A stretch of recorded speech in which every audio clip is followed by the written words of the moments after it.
Antonello Bella jselmilkom u jagħtikom merħba 88 episodju mis-sensiela botta u risposta. Qabel xejn niskuża ruħi ġa minn issa jekk illum intom se tkunu qed tarawni imma sfortunatament għandi xi ftit problemi fil-webcam u għaldaqstant ser ikolli illum nagħtu bħala Big Brother mode biex nibqgħu mattamu kurrent li għandna bħalissa. Imma xorta se tkunu tisimgħu mid-diskussjoni x'inta se nkun qed immexxiha imma intom se tkunu qegħdin tarawni. Miegħi ukoll biex jassistina lil ewwel parti tal-programm għandna lil Joseph Magri. Joseph, insellimlek. Joseph. Mela, jidher illi Joseph mhux qiegħed magħna. Joseph, qed tisma'na?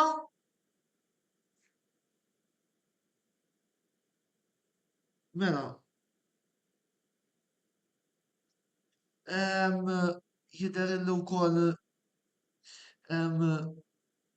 mela sakemm Joseph forsi kun jista' jkellimna hawnhekk nfakkurkom ukoll qegħdin live għaldaqstant ukoll Joseph qed tisma'na? Joseph? Mela. Jidher illum se jkun programm tal-problemi tekniċi milli jidher imma insomma. Sakemm forsi nagħmlu kollegament ma' Joseph u nibdew ukoll dibattitu mal-ewwel pakkett ta' mistednin li għandna. Nfakkurkom ukoll illi qegħdin live. Għaldaqstant min jixtieq jintervjeni jista' jagħmel dan fis-sezzjoni tal-kummenti li għandna wkoll miftuħa fuq il-Facebook Live tagħna. Naraw naqra t-temi li se jkollna llejla flimkien mal-announcer tagħna Martina Filletti. Martina fidejk biex tintroduċina mal-programm illi għandna llejla u t-temi prinċipali tiegħu. Fil-programm tal-lejla aħna ser niddiskutu poker impressjonanti għaċ-Cherries ġo St. James Park, suċċess importanti għal Napoli ġewwa Bergamo, Spurs u United f'nofs ġlieda bla mistennija.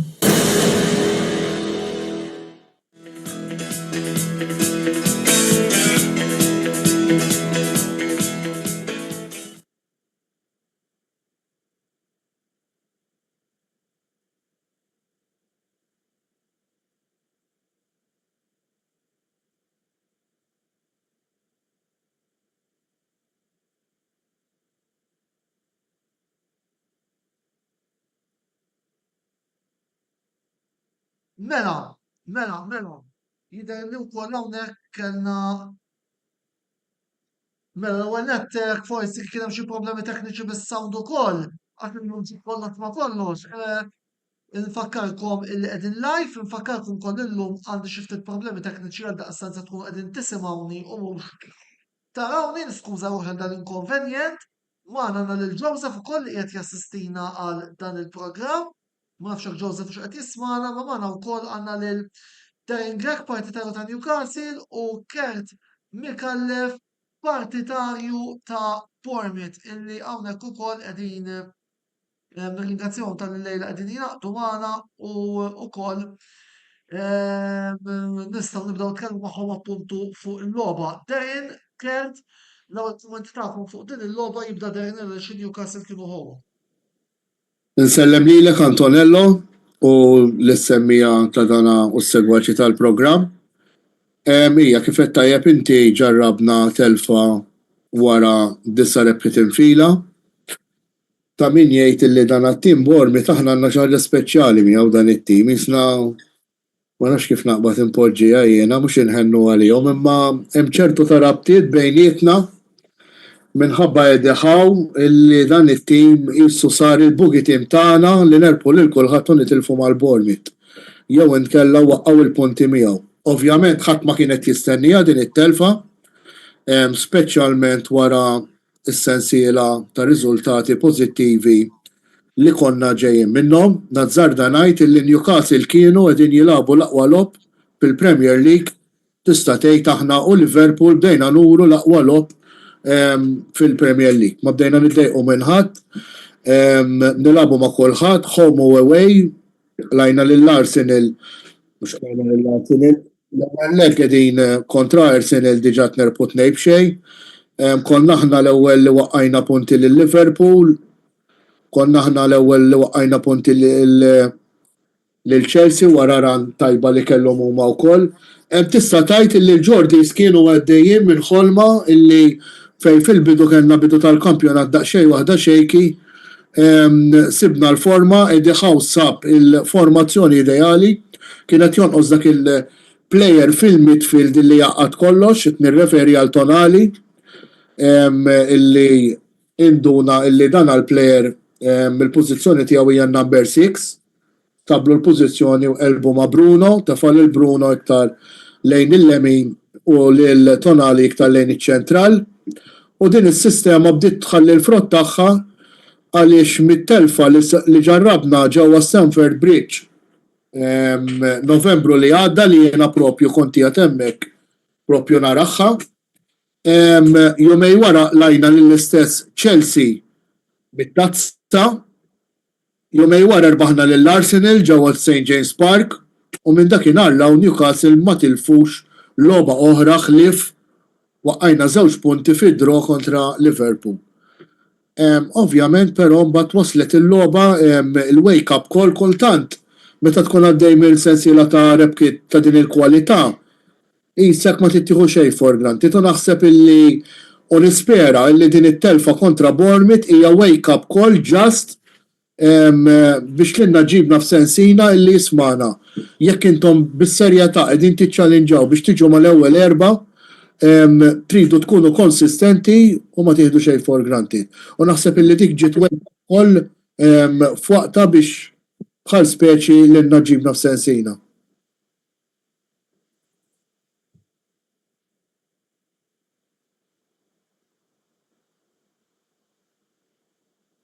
Nirringrazzjak tal-invit, nsellem lilek kif ukoll l-ispettaturi kollha. Ovvjament, kif għal Derin, ovvjament hemm assoċjazzjoni għax għandhom il-coach u l-assistant li kienu magħna, hemm anke xi parti mill-staff tekniku wkoll li ttieħdu along the years, anke players, hemm xi 4-5 mill-inqas. So, ħanejdu li mini derby li mhuwiex fil-verità. Kważi kull logħba konfront ħafna drabi tispiċċa fid-draw. Tippretendi li probabbli ġejja xi draw oħra. We played our game. Konna limitati ħafna nuqqas kbira ta' subs. Prattikament ma kienx hemm ħlief il-goalkeeper Travers fuq il-bank jiena qbija kollha under 21s u under 18s. Ma kellniex biex, żewġ attakkanti mweġġajn, we played our game, we went and we faced them as we always do, and we press high. They made their own mistakes, they didn't bite back. We took our chances. Minn 15-16 l-azzjoni li għamilna, 10 minnhom fil-lasta, ovvjament ħadd pretendi li xi ftit ħajħlu, nara law naqalem. Nemmen li ma sraqna xejn, anzi naħseb morna u ħadna naħseb dak li ħaqna fil-verità. So, yes.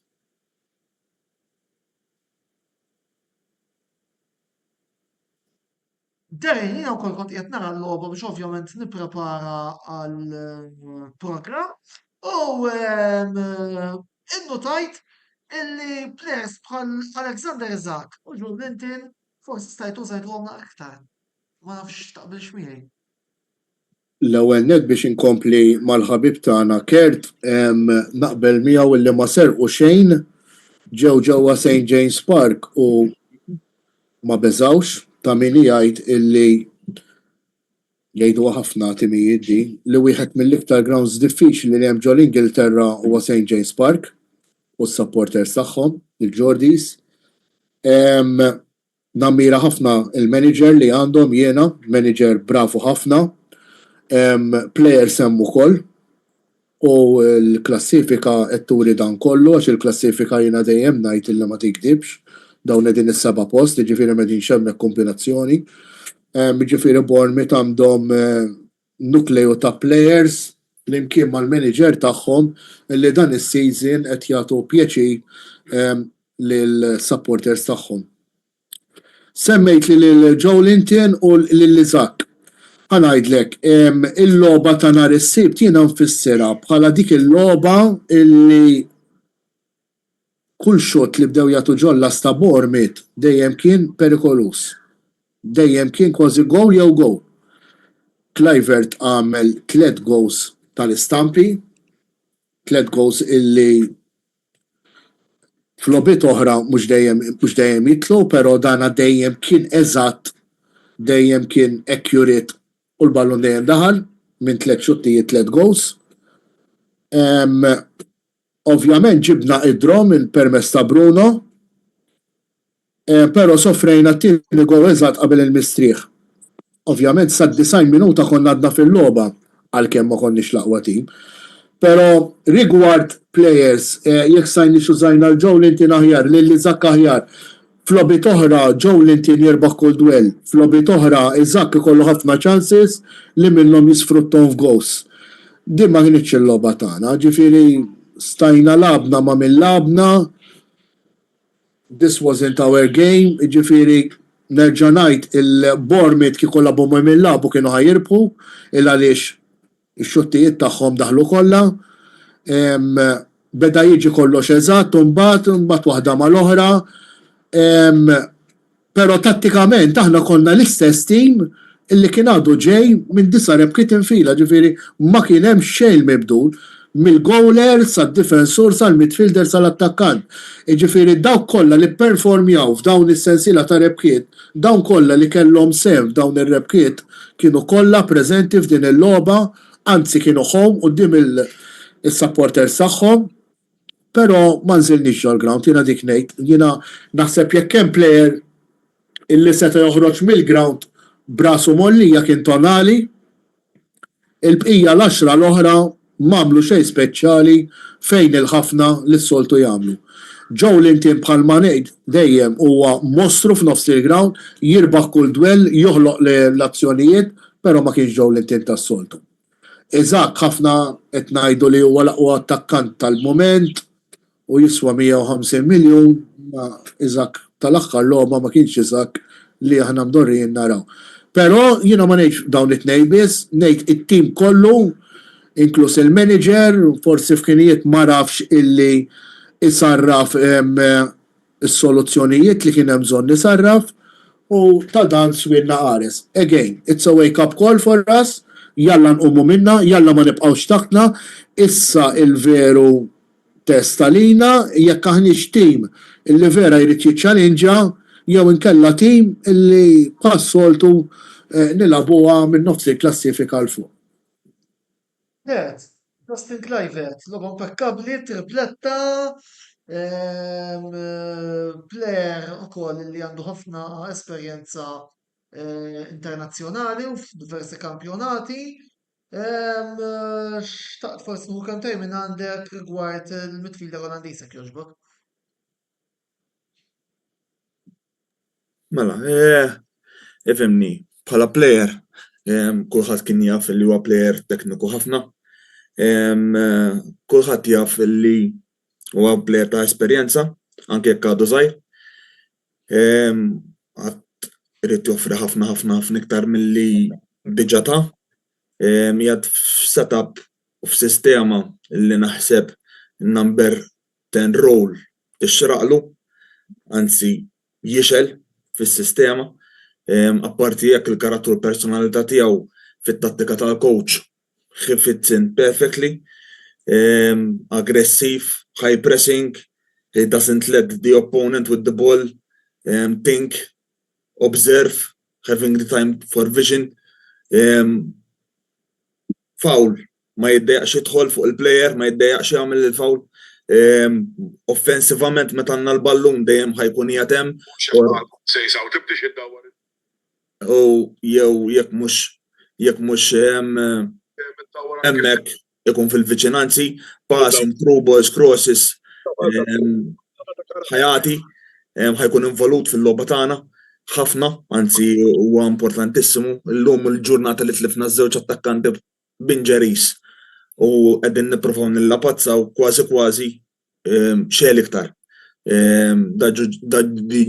Dis-sena diġà it-tieni hat-trick, l-ewwel hat-trick b'żewġ penalties kontra l-Watford minn is-sejs kontra l-Wolves biex tagħmel żewġ penalties kontra l-istess keeper fiha naqra mhux ħażin. Niftakru Harry Kane fil-World Cup ifalli t-tieni wieħed. Ġifieri it's not easy. M'għandu konfidenza imma nemmen li mhuwiex waħdu. Players madwaru il-midfield Cook, Christie u Tyler eċċezzjonali, għandek Semenyo ma tistax ma semmiħx Kerkes, Hewson, Zabarni u t-tim huwa kollettiv. Għandna goalkeeper, għandna l-Kepa li naħseb hemm wara qed jagħti frott enormi mis-sena l-oħra huwa mhux improvement imma huwa xi ħaġa totalment differenti li qed jgħin il-high pressing tagħna ma ninqabdux fuq wara. Ġifieri jiena nemmen li iktar milli persuna partikolari u iktar il-kollettiv u iktar il-coach mat-tim li naħseb flimkien għandhom proġett li fil-Premier League ma tantx hemm bħalu. Ma tantx qegħdin ninfallu jekk anke fuq it-telf illum il-ġurnata jekk nitilfu b'gowl, nitilfu ħafna għadna tim żgħir warajja hemm il-ground inqas minn taqali, ġifieri għadna klabb żgħir komparat ma' ħadd ieħor, imma nemmen illi dal-proġett beda mill-President neħħejna l-coach. Keċċejnieh biex inġibu dan il-coach propja, nemmen illi sentejn ilu beda proġett illi llum ġuġa bdejna nsibu l-frott u frott illi jiswa ħafna. Mela, Joseph fidejt, l-għuna tinsellimlek? Nsellimlek Antonello, nsellem il-Kert u nsellem il-ħabib tiegħi Darin li l-nafsitna ma niltaqgħu naqafux ħażin. Mela, li jiena bażikament onestament kif qal Darin Newcastle kienu ġejjin minn forma tajba. Issa u Bournemouth ukoll. Issa ħankun onest, mhux qed ngħidlek li ma stennejtx li ħajtilfu Newcastle, kieku kelli nilgħab karta kont qed ħelbħu Newcastle. Ma stennejtx illi ħajkunu li ħajqalaw 4 goals, għax kieku tgħid ngħib wieħed u baskurjaw 4 fl-injury time, tgħid ħaġa oħra. Però jiena naħseb illi għalkemm ir-riżultat ġie huwa ħażin għal Newcastle, xorta naħseb Newcastle kellhom jiesu iktar possess, kellhom 56% tal-possess u Bournemouth 44 anka passes kellhom madwar 60 iktar il-Newcastle xorta nemmen li t-tim ta' Newcastle qiegħed hemm u ħajċċallenġja għal mal-ewwel 4. Mill-ftit illi rajt ovvjament kif rajt l-ewwel qed naqbel ma' Darin illi mhux f'dilhom biss anke dan is-season tonali naħseb qiegħed il-tonali li nafu b'aggressività, bi grinta u hekk. Però f'din il-logħba tara ħaġa Antonello, in-Newcastle issa fraqalaw waħda, Bournemouth qalaw 6. Issa dik forsi titfa' naqgħat timijiet f'riskju għax ovvjament jistgħu jiġu kelleminat, però hemmhekk tara naħseb il-grinta ta' tim żgħir bħal mhux ħajjieħu Kert għalih ħanikwota li qalu kemm għal Kert tim żgħir bħal huwa Bournemouth illi nemmen li jekk jibqa' sejjef din it-triq naħseb ħajkun wieħed minn dawk il-challenging clubs ta' l-Ingilterra. Jien onestament l-iktar ħaġa li rajt ma tantx jiesu rajt dik il-ħeġġa minn Iżak l-iktar għalija l-iktar wieħed mill-iktar strikers promising mhux ta' Newcastle biss manka tal-Ingilterra. F'din logħba qisu naħseb ma kienx fil-ground jiġifieri klira xi ballun fhem minnhom però naħseb qisu ma kienx naħseb dak l-Iżak li rajna kontra l-United u kontra logħbiet oħrajn. Mela, ma nafx forsi għandkom xi kumment biex twiġbu lil Joseph, Darin, Kert? Le kif qal tajjeb Joseph, l-ewwel nett insellem Joseph ħabib tiegħi minna ma vera. Le, ovvjament naqbel ħafna perfettament ma li qalu. Jiena nerġa' nibqa' konsistenti ma li bdejt bih, Newcastle ma niżlux fil-ground dik hija l-kelma. Jista' jkun ħaduha for granted, jista' jkun illi anka irnexxinna nġibu drom mill-ewwel, allura jgħidulek aħna rbaħna ħafna lob ta' min jgħid illi dejjem konna din minn taħt. Jew irnexxinna ndawru riżultati, ġifieri għamilniha kemm il-darba dal-istaġun, kienet in-norma għalina li ndawru ir-riżultati kemm home u kemm away. Però mbagħad sofrejna t-tieni gow eżatt qabel il-half time ovvjament il-riżultat ta' 4-1 huwa xi ftit mhux qarrieqi ma jekk tara li t-tielet u r-raba' gol ġew wara 90 minuta mbagħad l-istorja differenti. Però xorta ajwa, l-aqwa tim rebaħ fil-ground on the day, l-iktar tim li ħareġ biex jirbaħ rebaħ, l-iktar tim li kellu grinta rebaħ. Aħna ħriġna fil-ground, ħadnija easy, ħsibna naħseb illi r-rebħa tiġi anka mingħajr sforzi, però kienet a wake-up call illi fl-Ingilterra l-ebda logħba ma tista' toħodha for granted. U jekk xi ħadd jaħseb illi kontra li ma tim irid jilgħab ġol Ingilterra tista' tinżel u tirbaħ mingħajr ma tagħti il-100% dina kienet turija ċara illi ma kulħadd toħroġ u tagħti il-100% jekk vera inti trid illi toħroġ b'3 punti. Però again, Bournemouth huwa tim tajjeb, Bournemouth jisħoq ilhom rispett, Bournemouth kif qal tajjeb il-ħabib tagħna qegħdin fuq proġett illi anke aħna dejjem minnu għalkemm ħafna jgħidulna l-aħna l-iktar tim sinjur tad-dinja, però l-isfortuna trid illi aħna dak li għandna ma nistgħux nofquh għaliex kieku nistgħu nofquh il-bambin biss jaf, però minħabba ir-regoli tal-PSR aħna ma nistgħux nofqu li rridu. Allura bażikament qed jeħaw saħansitra sas-sajf li għadda kellu jbieħ biex jixtri. U kellna nissagrifikaw 2 mill-iktar talenti żgħażagħ promising li kellna, Anderson u Minte, illi qegħdin narawhom jifjorixxu mal-Brighton u ma' Nottingham Forest rispettivament. Ġifieri aħna l-istess għaddejjin minn proġett illi ediħaw illi kien questioned ħafna meta jnaqat ma' tim ta' Newcastle, kulħadd baqa' mbellaħ kif dan il-klabb illi issa għandu dak il-power ta' flus bla limitu meta jkunu jistgħu jonfqhom ovvjament. Però xorta morna għal manager bħal ediħaw u jiena kuntent ħafna bih dan bniedem illi wera l-kapaċitajiet tiegħu u bniedem illi jistħoqlu illi ikollu iċ-ċans kollu biex juri il-vera potenzjal tiegħu. Mela, inkomplu niddiskutu ftit din il-logħba. Jiena ħaġa li wkoll laqtitni minn dan il-konfront kien l-aspett tattiku. Bdejtu tużaw ħafna tattika tal-kontra-attakk u bdejtu taqbdu appuntu li Newcastle b'din l-istess tattika. Hija u fil-fatt ukoll għandna kumment meħandu fuq it-tattika l-ewwel.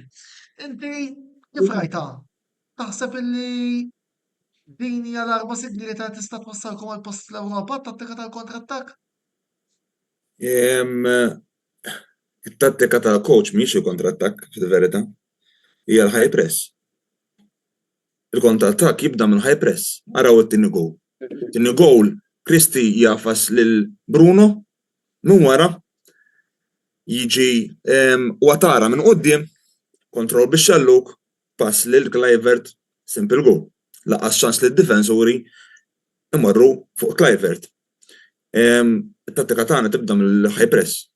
High press bin-numri, numerical advantage fuq il-ball carrier, ma speċjali meta l-ball carrier tagħti dar il-players tagħna nagħmluhom kontra għamilnija kontra l-United, għamilnija kontra l-Arsenal, għamilnija kontra City, and you see the results. Għal darba darbtejn tlieta, kultant ċertu players anke b'ċertu konfidenza żejda jaħsbu li they can do it. The problem is when there are 2-3 players coming at you with purpose, with aggression, then ibatu ċertu konsekwenzi. Min hemm mbagħad jibda kontra-attakk għax għandna players bħal Semenyo, Watara, Kluivert li huma pretty fast fuq quddiem, f'daqqa waħda din jiġu 3 against 2, 3 against 1, 3 against 3 situations u hemmhekk qegħdin isofru għalax id-difensuri dak il-ħin ikunu diżorganizzati li nħarsu lejn il-lasta ma dinx josservaw il-ġerijiet li qegħdin isiru mill-players mingħajr il-ballun fil-verità u qed tagħti opportunità kbira biex faċilment isirku. Mela, l-aħħar domanda il-għaliex ukoll wasalna biex nagħlqu din il-parti tal-programm. Qabel xejn għandna messaġġ minn Anthony Vela li qed jgħidilna Bournemouth impressive win, team of the week. Naħseb nasal biex naqbel ma' dan il-kumment għalkemm ukoll xi affarijiet li ħan niddiskutu fit-tielet parti tal-programm. Mela, Gertu Derin, is-sitwazzjoni rigward il-fan bases tagħkom hawn Malta. Il-Bournemouth naf li għandhom klab, Derin, intom min-naħa tagħkom. Li aħna minna ħatana m'għandniex klab. Ġieli niltaw, morru naraw lobit flimkien. Għandna WhatsApp chat bejnietna, qegħdin numru sabiħ ħafna wkoll. Ġieli insifru flimkien ukoll, ovvjament mhux il-grupp kollu.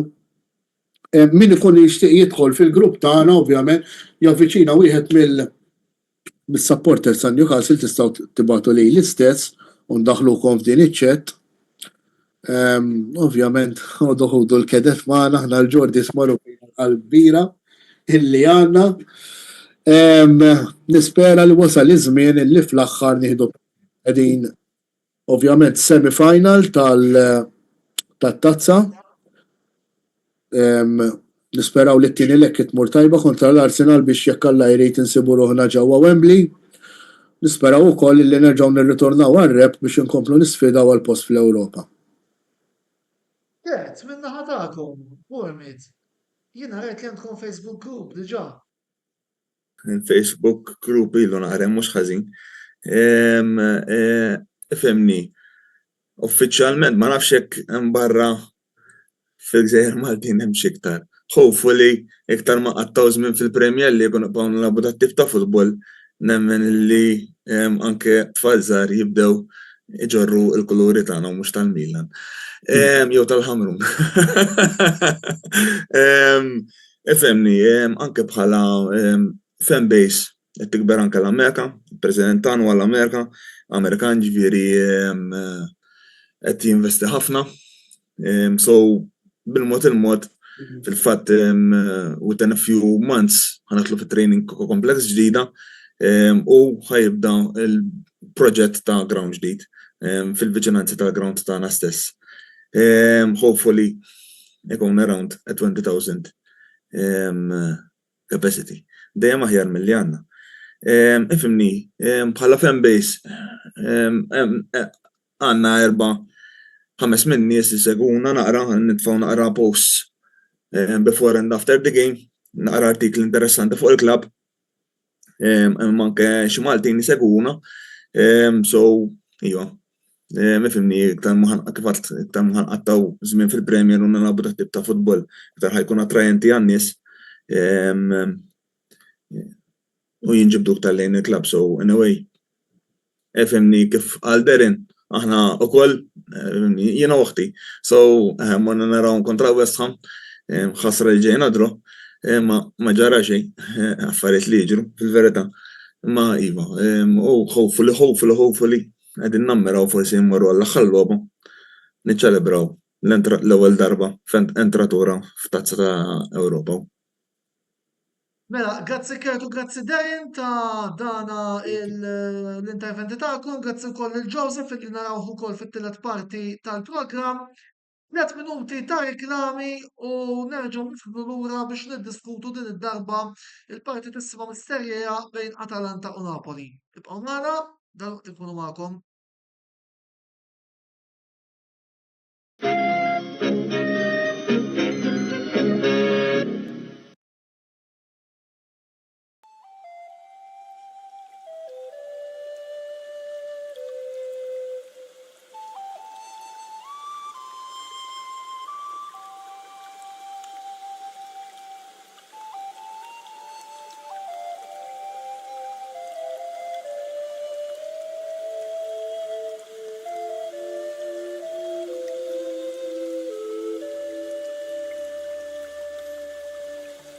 Beauty Wisdom tal-Fgura għall-aħjar prodotti u servizzi ta' sbuħija. Żuru wkoll Nails by Xarawna fl-istess stabbiliment għall-aħjar servizz ta' trattament ta' dwiefer.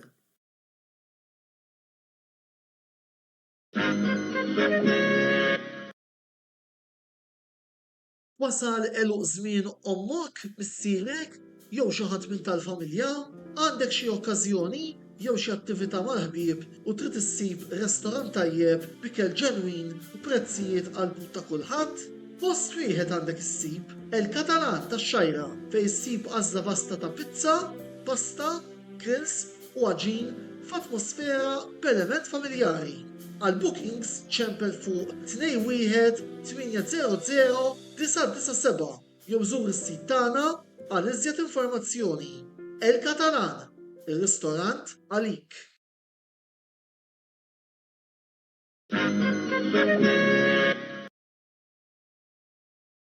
Għand Michael's Butcher tal-Ħamrun issibu l-aqwa laħam ta' kwalità bi prezzijiet raġonevoli. Jippreparaw ukoll affarijiet homemade għal barbecues, festini u ikliet bħal burgers, braġoli, kebabs, laħam mimli, diversi kwalitajiet ta' salzett u ħafna iktar. Ikollhom ukoll fnik ta' Malta friski u laħam ta' żiemel. Mela żuru il-ħanut ta' Michael's Butcher li jinsab f'Misraħ is-7 ta' Ġunju 1919 fil-Ħamrun fejn kien qabel il-ħanut tal-Lumen 2000 u taraw bajnejkom li m'hemm ħadd taqwa minn Michael's Butcher tal-Ħamrun. Għal iżjed informazzjoni żuru l-paġna ta' Facebook ta' Michael's Butcher dan li jinsab il-Ħamrun jew inkella ċemplu fuq 2124-8651 jew inkella 79047220.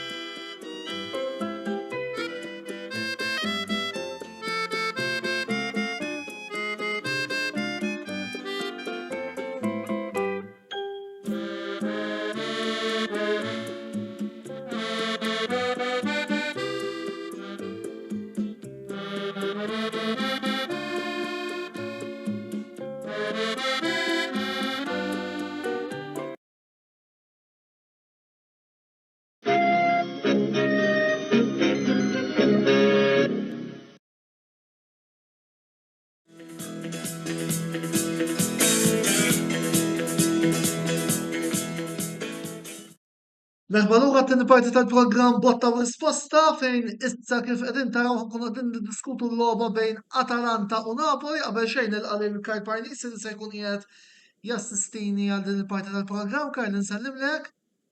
Buonasera lilek, dak kollha li jsegwuna fuq YouTube channel, dak li qed isegwuna live u fuq kollox merħba lill-ospiti tas-serata. Il-lejla ġdiet għandek inti hemm ma datnej. Għax dawn qegħdin hemm ħaħdulek iċ-ċavetta tal-penthouse. Insellem ħabib tiegħi Gordon u l-ħabib tagħna wkoll Elton. Buonasera u merħba għal waqt il-programm. Issa fuq il-xlida tal-iskudetto però ħanitkellmu żjed tard ovvjament la insertajna u tliet kontendenti, imma qabel xejn ħanitkellmu ftit fuq il-logħba ta' nhar is-sibt li għadda Atalanta 2 Napoli 3 kif qed ukoll qegħdin taraw fuq il-grafika. Mill-ġdid niskuża ruħi jekk illum minix qed nidher m'għand il-webcam bil-ħsara. Elton u Gordon, l-ewwel kummenti tagħkom b'mod ġenerali fuq din il-logħba. Elton, kontu home? Tibda inti. Ejja, grazzi tal-istedina, il-lejl tajjeb il kulħadd. Kienet logħba sabiħa, bħala logħba bejn żewġ timijiet. Għamilna naqra żbalji fil-gows. Qisu xejn jinqala Lukman u Retegi ma bqajniex b'dik l-intensità quddiem tlifna ħafna mill-kwalità li kellna. Konna ġejjin mir-ran tajba wkoll bħala riżultati fis-Serje A. Issa naraw iżjed il-quddiem xi riserva l-liku. Issa nitfaq naraw naqra għada forsi naqtaw il-pass għaċ-Champions League u nkomplu minn hemm. Gordon. Nkemmilkom. Rigward il-logħba kienet logħba tajba ħafna, kienet bejn żewġ timijiet li qed jikkontettaw għal-lig. In-Napli kellha iċ-ċans turi li dis-sena ħadd iċċallenġja għal-lig bħal minn dejjem ili ngħid li dis-sena n-Napli qiegħda biex tiċċallenġja għal-lig. L-Atalanta u kulħadd jaf li huwa tim tajjeb. Il-logħba kienet isa 50-50. Seta' tmur fuq żewġ naħat, ma tista' tgħid ħadd li kien superjuri li tgħid isma' dak ħaqqu aktar mill-ieħor. In-Napli biss iċ-ċansis li kellha għamluhom aktar. Mentri l-Atalanta fallew daqsxejn aktar ċansis taħt il-lasta. Il-bija kuntenti ħafna għax kien test importantissimu għan-Napli. U daqshekk kun nimxu minn hemmhekk u issa naraw il-logħba li ġejja jkun. Ma Eltin, jiena matul din il-logħba rajna wkoll sew lil Matteo Retegui, sew lil Ademola Lookman jiskurjaw bil kull wieħed. Taqbel miegħi meta ngħid li s-saħħa tal-Atalanta ġejja mill-attakk formidabbli li għandhom? 100% u dis-sena investew ħafna fih fil-attakk, ikkonfermaw il-Deketelar u ġas kamakka marru għal-Retegui mill-ewwel għal-bidu ma tantx ħadda, ma mbagħad jisu daħal mill-ewwel fil-daka fil-xismu ma ħadx pjaċi li ħadu lilu, ma mbagħad oġobni ħafna, daħal ħafna tajjeb fit-tim. Lookman għandna l-aqwa plejer Afrikan bih. Question mark huwa Zaniolo, għas Samardzic għad ikun plejer kbir. Dika Zaniolo biss il-question mark ħatkun li ma naħsibx li jisu fejqana li jieħda, ma għax kif qed nara jisu qed jilab u jibża jweġġa, infatti reġa' mhux inkluż fil-lista, reġa' ma nafx ħassi dak sentiment muskolari. Għandna l-attakk tajjeb għandu biex ibiddel. Għalkemm Lookman ieħor m'għandniex. X'in joħroġ Lookman titlaq ħafna mill-fantażija. M'għandniex dak il-plejer li jaqbes ġiex players u jagħmillek ħsara. Deketelar qisu ħapas flura reġgħu da l-aħħar ġiex lobbiet jisnet naqra soft. Bija naħseb bħala attakk dak u għandna l-aqwa tieni attakk fis-Serja A wara l-Inter. Ġifieri naraw naqra d-difiża inna hekk mill-era Gasperini. Diskurjaw ħafna ma naqraw ħafna. Forsi wkoll il-logħba ħansejħulek ultra offensiva illi il-Gasp jilgħab ukoll matul matul il-periodu tiegħu mat-tim tal-Atalanta.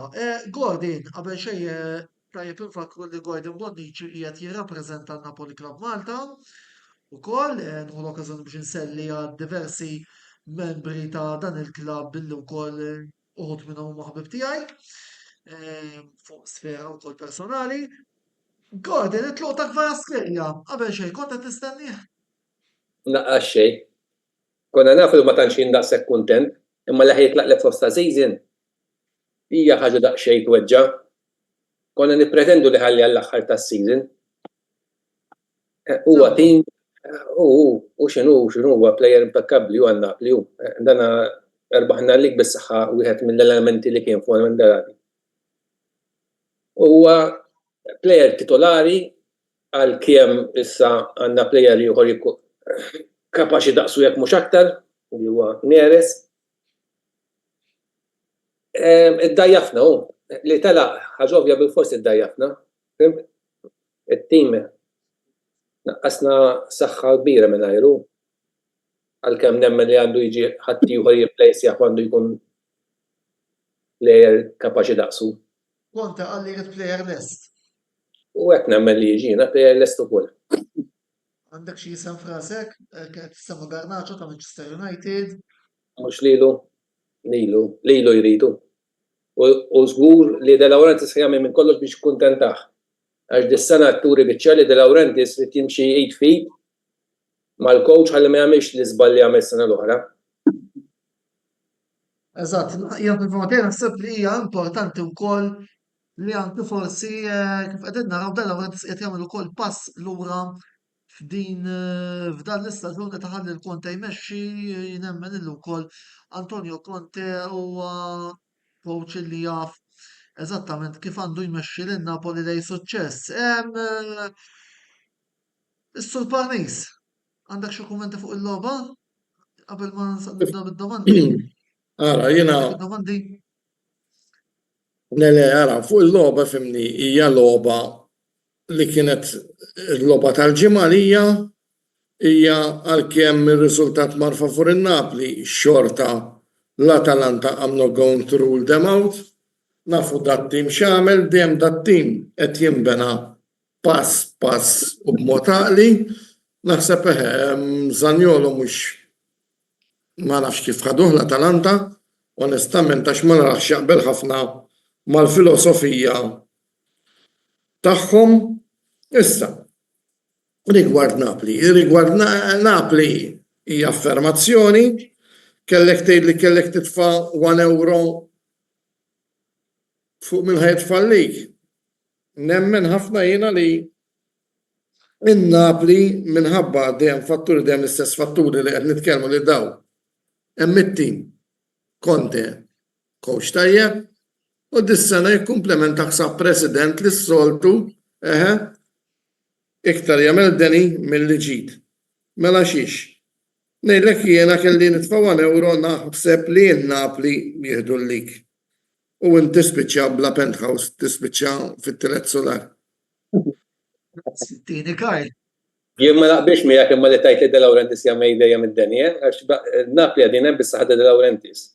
Xi kultant jagħmel deni, ma mhux li jagħmel aktar deni milli ġid. Dik kontra. Ħanilek ħaġa. Meta tkun president prima donna bħalma hu irid jieħu l-limelight, mela immaġinaw da issa, kemm se jinteb in-Napoli. Qegħdin hemm orajt nemnu bis-saħħa tiegħu, naqblu jew le. Ekku. Mek, biss, u ma tgħidx president talab kif kien Berlusconi kien jifhem fil-futbol, u fil-futbol ma tantx jifhem. Le. Fil-fatt, kellu jaqbad u bil-Malti kif qed jagħmel perfettament u kif qed jirnexxielu dis-sena. Iħalli fidej Conte u jimxi għal-enija ma' Conte, ineħħi l-orgolju tiegħu u jwarbu dak li rrid ngħid jiena ġifieri ovvju. Jiena titkellem bħala tmexxija minn dak il-punt qed nitkellem jien bħala tmexxija. Għal ma kienx għalikom hu, qed tifhem. Imma l-importanti li jżomm postu dik il-biċċa tax-xogħol. Dik għalhekk qed ngħidlek jien, fimt? Li mhux li ttieħ ħafna tort għandu dak il-difett. Li jrid jidher. Diki. Imma l-pija bħala accountability nistgħu ngħidu wieħed mill-aħjar presidenti li hemm ġol Italja. Għalija. Kif iżomm il-kontijiet f'posthom kif imexxi l-futbol il quddiemu. Għalet semmi l-Atalanta li qed jinbena tim, id-Napoli minn hemm għadda jkun qed jinbena tim il-ġurnata huwa realtà Napoli.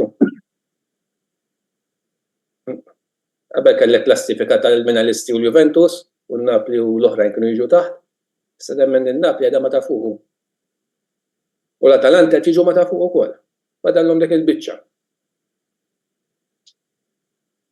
Jiena naqbel ma'kom, jiena forsi ħsib li għand fuq l-Atalanta illi ħanajtek forsi nuqqas ta' bankina illi għandhom għalissa.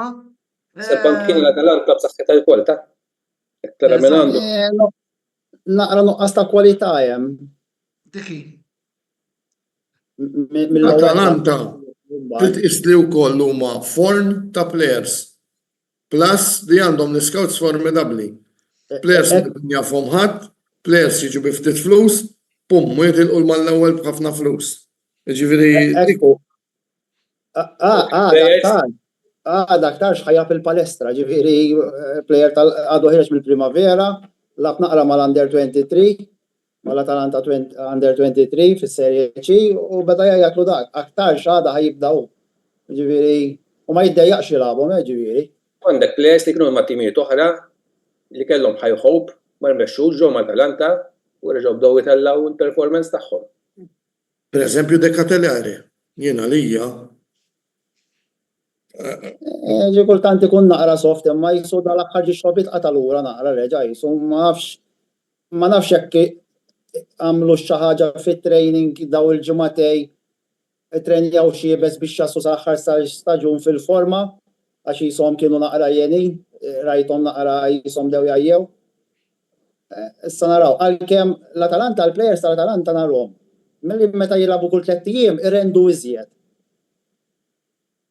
Meta nilabu il-logħba tkun il-bot, ikun hemm ċans daka, il-logħba ma tgħux daka, infatti mal-Udinese battejna ħafna. U l-ġiex logħbiet batejna magħhom daw dis-sena. Kurs, fat fl-ewwel roba rebħulkom fil-Maradona. Jiġifieri fl-ewwel roba l-Atalanta rebħu fil-Maradona. U tawna 3 u dedwira kienu. Eżatt. Dila sentej, erbaħnilhom is-sena l-oħra l-istess. Aħna nafula U huma rebħulna home darbtej.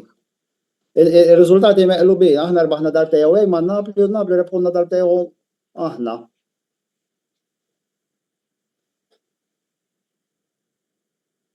Mela, komment fuq l-andament tal-kampjonat. Kajl, illum insertajt jgħaf fil-pożizzjoni fil-lussu illi għandek. Nistgħu ngħidu rappreżentanti mit-tliet kontendenti għal tal-kampjonat. Forsi tista' tgħidilna iktar kumment u forsi għandek xi domanda għall-Gwardin u għal Entin li għandek l-opportunità tistaqsi. Kelli ntikom klassifika jiena ngħid illi jitlaq Napoli, it-tieni ġu l-Inter u t-tielet Atalanta. Di opinjoni tiegħi jiena minħadd sempliċiment opinjoni bħalkom, ġifieri qed Ma nagħti. ngħidlek jalla jkun minnu. Ħalli għala.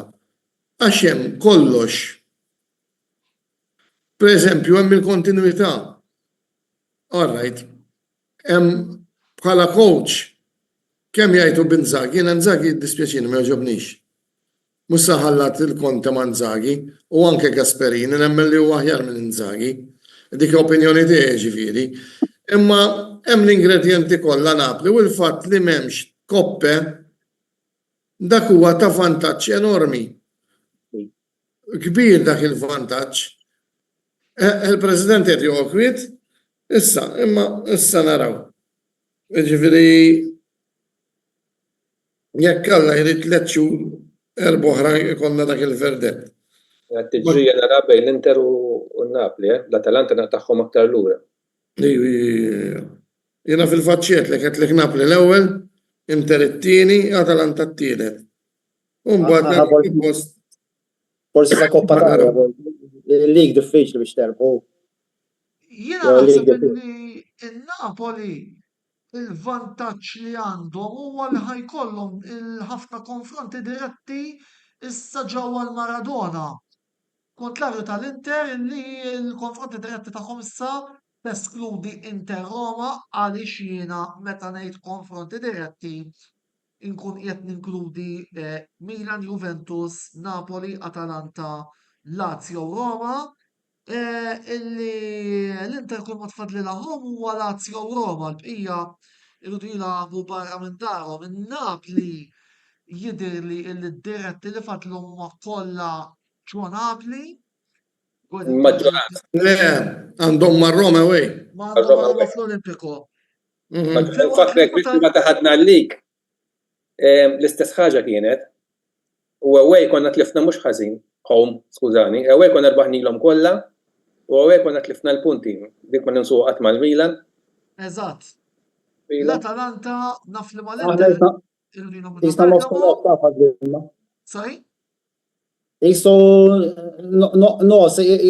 Roma Lazio home school. Inter home aħna. Aħna away għandna Milan u Juventus. Ġissa Napoli ħlisnija. Eżatt. Tista' tkun ukoll logħba fimni Milan u Juventus li jkunu qegħdin ifittxu l-punti għall-Ewropa, fatulkom ukoll qegħdin live għal min jixtieq jgħid jew ma fuq dan qed niddiskutu. Għalkemm ma daw it-timijiet indaħħal il-Fiorentina jiena naħseb tiġġieled post tal-Ewropa u ta' fit-tellef. Għalkemm jisom tilfu ħafna, jisom intilfu naqrissa fl-aħħar iwa. U Firenze għatmu ground faċli għal-ħadd. Jafu jtelfu. Kull ma se ngħidlu biss li anki f'dak il-kampjonat li hu tant għal-nisa li jom tas-87 l-ewwel telfa ħaduha propju ġo Firenze. Jien għamel xogħol kbir Antonioni dik kienet. Mela ftakruha. Mela, wasalna wkoll fit-tant ta' dan l-intervent fuq Atalanta Napoli. Gordin, Napoli Club Malta, forsi l-aħħar aħbarijiet. Mela Napoli Club kif dejjem aħna qegħdin komunità mhux ħażin. il-membri dejjem qed jitgħu, sakemm it-tim qed jipperformja dejjem inġibu it-tfal dejjem jersqu aktar lejna. Dejjem intellgħu l-attivitajiet, issa minn hawn ftit ieħor ħajkonna pasta night u karaoke night. Ikonna laqgħa mal-membri, daqta konna laqgħa mal-membri wkoll rigward tickets għax issa peress li l-teams qed jipperformja tajjeb kulħadd ikun irid jitlejra l-logħob u l-problema tat-tickets hija fenomenali kemm minn Malta u kemm mill-Italja, ġifieri minn Napli stess. Aħna għandna r-riżorsi tagħna biex nippruvaw naqdu dak li jkun. U kif kont għatlet l-aħħar darba jkoll il-klabb għaddej minn upgrading, ġifieri għaddejjin, għamilna xi xogħol diġà, għandna xi garijiet ġol frames ħajtwaħħlu l-ġimgħa d-dieħla. Għaddejjin, bil-ftit riżorsi li għandna u bis-sapport li għandna għaddejjin mixjin. Mela, għandna wkoll messaġġ mingħand Matthew Jones fejn qed jgħidilna il-qawwa ta' Napoli dis-sena hija f'nofs il-ground. Lobotka anch'issa u McTominay. Forza Napoli sempre. Jiena naqab fuq McTominay naqbel 100%.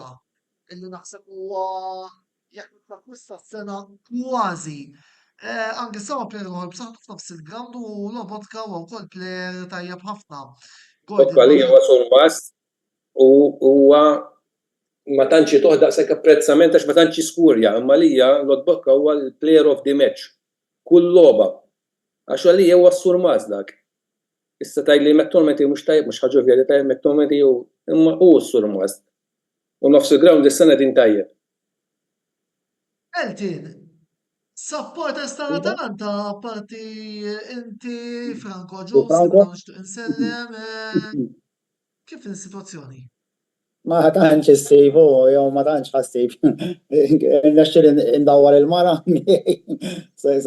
kemm ilna daka ġiet issegwi naqra. Vija ma hawn xi ieħor kbir fl-età, Edmond xi ħaġa mill-Kappara, San Ġwan, jiġifieri dak. U kif bdejt insegwi l-ewwel bħalma qallek tal-Bermid. It-tim meta jkun tajjeb it-tfal iż-żgħar ikunu telajnet jaraw il-futbol, iżommu ma dawk it-timijiet. Fimt, tipo, meta jkunu żaru jibdew jarku dawk it-timijiet, iżommu magħhom. Ġrat ħafna f'Malta, għalhekk il-belt kellhom ħafna support, għax minn tela dak iż-żmien kien għadu żgħir dejjem jarku l-belt, jiġifieri. U fil-futbol naħseb internazzjonali tiġri l-istess ta'. Meta dak it-tim ikun sejjer tajjeb ikollok dawk it-tfal għadhom bdew isegwu l-futbol għadhom tilej. Jibdew isegwu dawk it-timijiet li jarbħu mbagħad jibqgħu jżommu magħhom u ġieli min ibiddel ukoll. Ma fimni, jiena kulħadd min jarani kulħadd tal-Atalanta jsibni meta isaqsuni dejjem l-istess mistoqsija kif iżomm magħhom, ġifieri jiena minn dejjem minn ikun żgħir. Rebħu ma rebħux, ġifieri.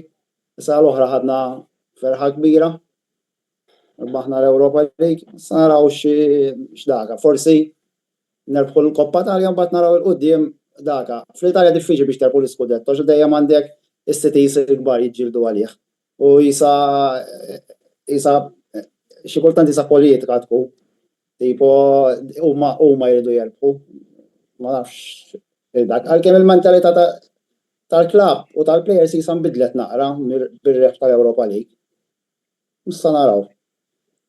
Mela, grazzi l-Eltin, grazzi l-Gordon ta' dana l-intervent minnaħa tagħhom, Karl Parnis se jibqa' magħna s-sabtilet parti tal-programm fejn se jkollna wkoll il-Joseph Markin, Roberto De Brincat u se niftħu fuq diversi argumenti illi jinkludu Juventus Milan, il-Premier League u s-soltu ħarsa lejn il-futbol lokali.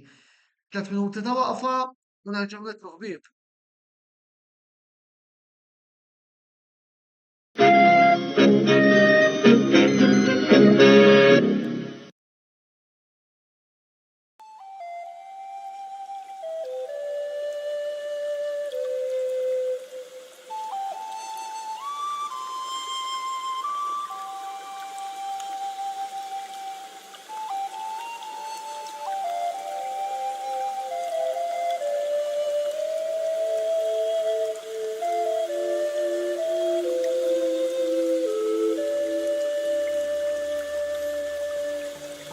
Punt Wisdom tal-Fgura għall-aħjar prodotti u servizzi ta' sbuħija.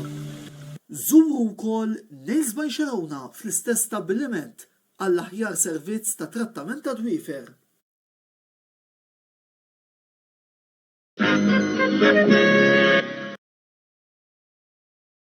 Wasal eluq żmien ommok, missierek, jew xi ħadd minn tal-familja, għandek xi okkażjoni jew xi attività mal-ħbieb u trid issib restorant tajjeb bikel ġenwin u prezzijiet qalbu ta' kulħadd?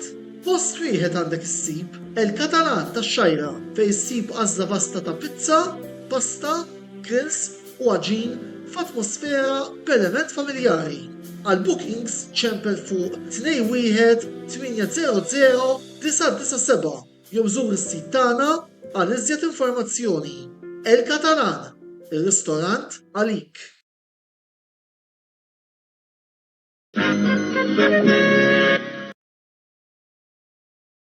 Ant Michael's Butcher tal-Ħamrun issibu l-aqwa laħam ta' kwalità bi prezzijiet raġonevoli. Jippreparaw ukoll affarijiet homemade għal barbecues, festini u ikliet bħal burgers, braġoli, kebabs, laħam mimni, diversi kwalitajiet ta' salzett u ħafna iktar. Ikollhom ukoll fnik ta' Malta friski u laħam ta' żiemel. Mela żuru il-ħanut ta' Michael's Butcher li jinsab f'Misraħ is-7 ta' Ġunju 1919 fil-Ħamrun fejn kien qabel il-ħanut tal-Lumen 2000 u taraw bajnejkom li m'hemm ħadd taqwa minn Michael's Butcher tal-Ħamrun. Għal iżjed informazzjoni żuru l-paġna ta' Facebook ta' Michael's Butcher dan li jinsab il-Ħamrun jew inkella ċemplu fuq 2124-8651 jew inkella 79047220.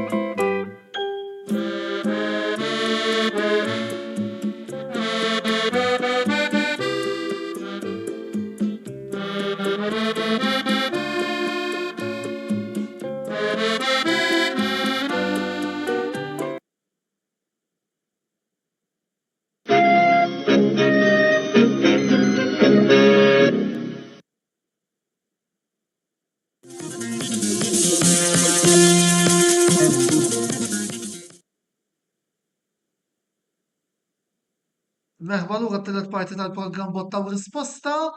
Għanna magħna wkoll il-Roberto De Brincat, infakkarkom ukoll illi llum ninsab bla webcam għal daqstant ma nistax ukoll nintervjeni kif suppost. Niskuża ruħi ta' dan l-inkonvenjent, jgħet ukoll qegħdin nippruvaw ukoll indaħlu il-Joseph il għaliex għandna xi temi illi rridu niddiskutu ukoll niskużaw naqra rwieħna sakemm nkunu nistgħu nissettjaw l-affarijiet.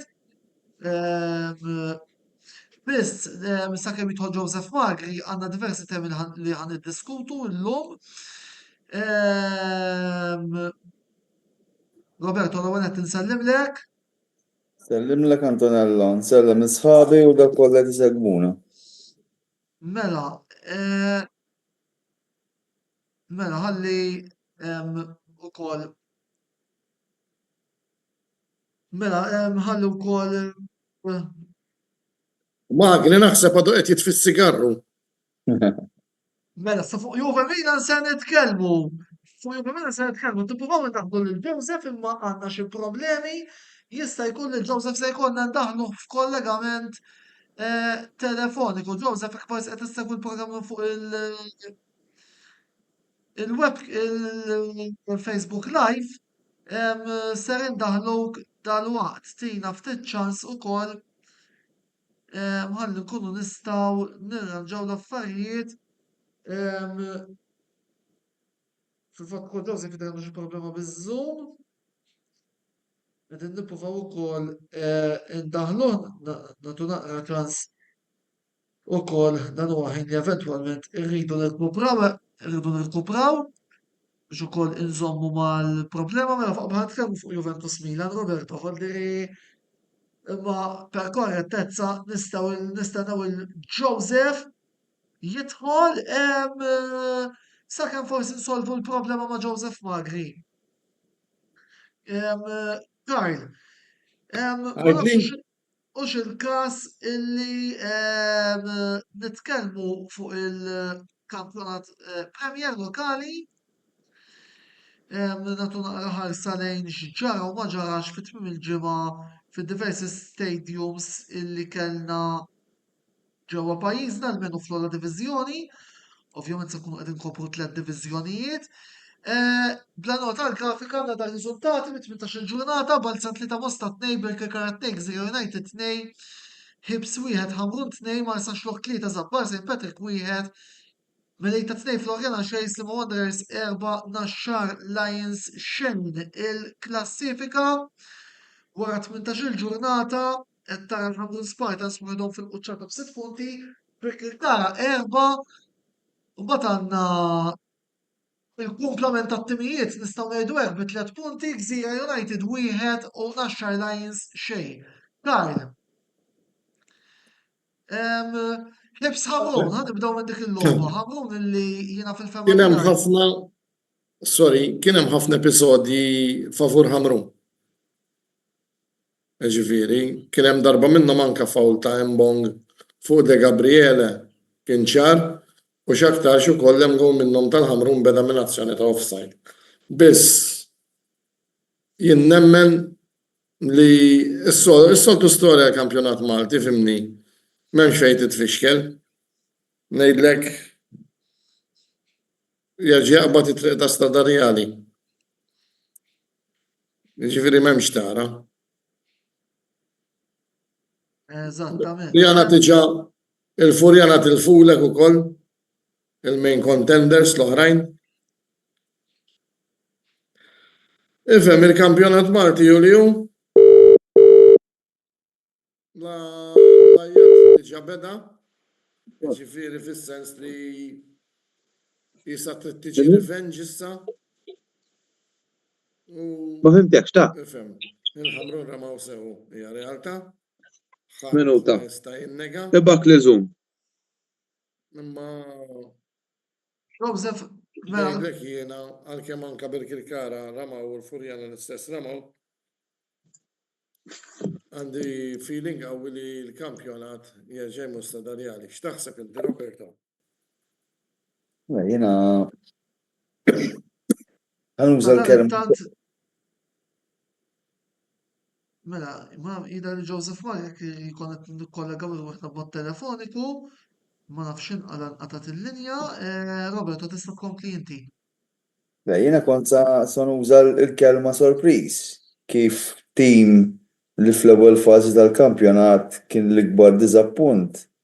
F'daqqa waħda qisu sab il-pakketta maġika u t-tim beda jilgħab tajjeb, jirbaħ, ovvjament sar qisu il-main contender. Ma nafx, bħalma kritikajt lill-coach tal-Ħamrun fl-ewwel fażi, naħseb tajjeb li ngħidu wkoll ngħidulu proset. Apparti ovvjament ix-xogħol li sar mill-kumitat li rnexxielu jdawwar ir-rotta tal-vapur u beda jieħdu fid-destinazzjoni tiegħu. Għax ovvjament wara dak li rajna fl-ewwel fażi mill-Ħamrun naħseb kienu ftit dawk li stennew li f'dal istadju tal-kampjonat ħanaraw il-Ħamrun jilagħbu b'dal mod u jirbħu konfronti diretti kontra timijiet li huma meqjusa bħala contenders għar-rep tal-kampjonat. Jiġifieri fejn ikkritikajna tajjeb li ngħidu wkoll proset meta l-affarijiet imorru tajjeb. Min-naħa l-oħra, ovvjament din il-ġimgħa kien hemm it-telfa sorpriża tal-Furjana. Qatt ma stennija nimmaġina. U Floriana ma tilfux ma' top team. Eżatt. Ma tim milli diġà ħadilhom il-punti wkoll fl-ewwel round fil-ewwel f'apertura biex niftehmu. Le, però naħseb d-darba f'dil fażi ħanajdu hekk tal-kampjonat qisu l-Ħamrun huma tim konsistenti, l-oħrajn mhumiex konsistenti anke Birkirkara jfallu punti. Jiġifieri naħseb li ovvjament il-konsistenza jew wieħed mill-fatturi li twassal biex tim jirbaħ jew le. U naħseb li ovvjament il-konsistenza li għandhom il-ħamru kapaċi tkun fattur determinanti biex ovvjament palma semma Karl il-kampjonati u direzzjoni lejn it-triq prinċipali tal-ħamru. Mela, Joseph Mark jena għatmana u koll, il-ranġajnieħ. Għawnek għanna komment minn għatmark xkembri li għet jgħidilna jikun offside bis nistaqsi importa Karl. Għallina l-uħib sħamru nkomplu fuq affarijiet oħra. Iva, fimni, kien hemm iktar minn event wieħed jiena li ġew favur ħamru. Imma Malta kulħadd jaf x'inhu, ġifieri ma nix nagħti parla fil-fajt.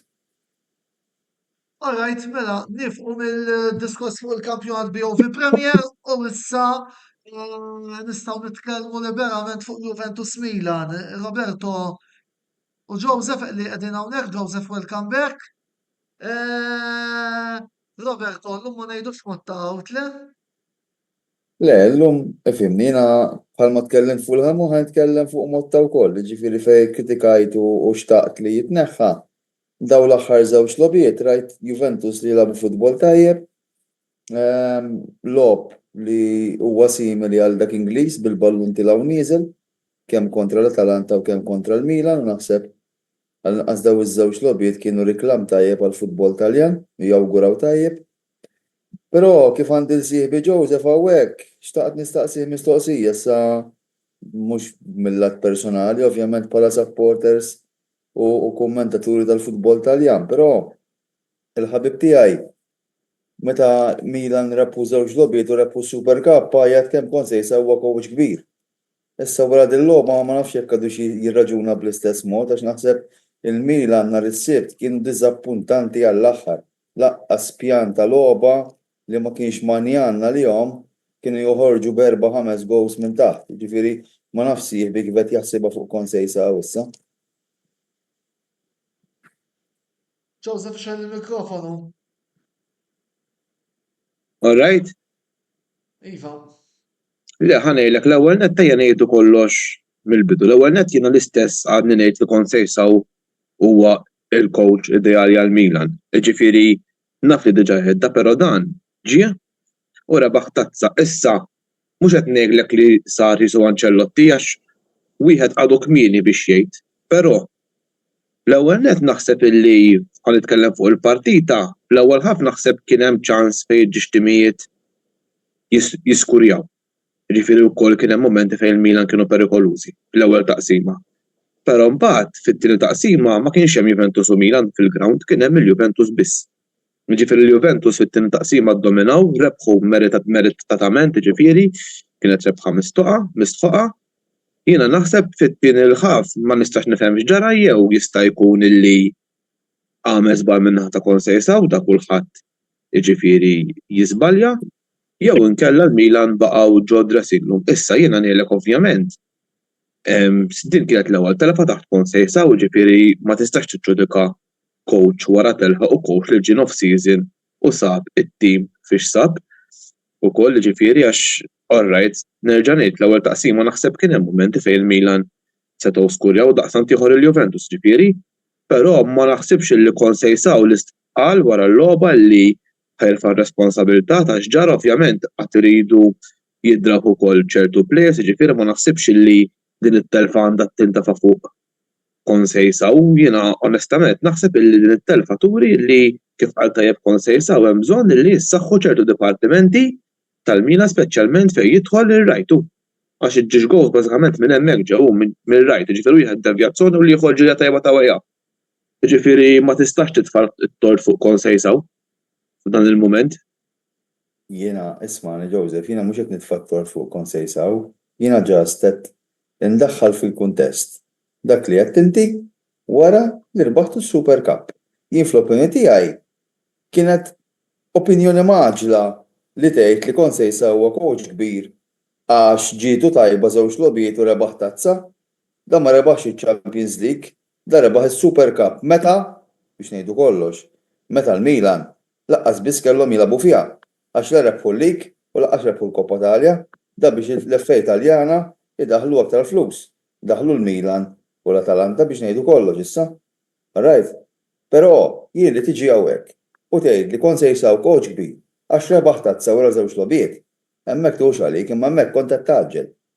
Rajt, għax inti qiegħed f'kumitat ta' klabb Malti, jekk il-klabb tiegħek iġib coach u tilab friendly tournament ma' żewġ timijiet u tirbaħ it-tazza mhux qed jgħidla coach kbir.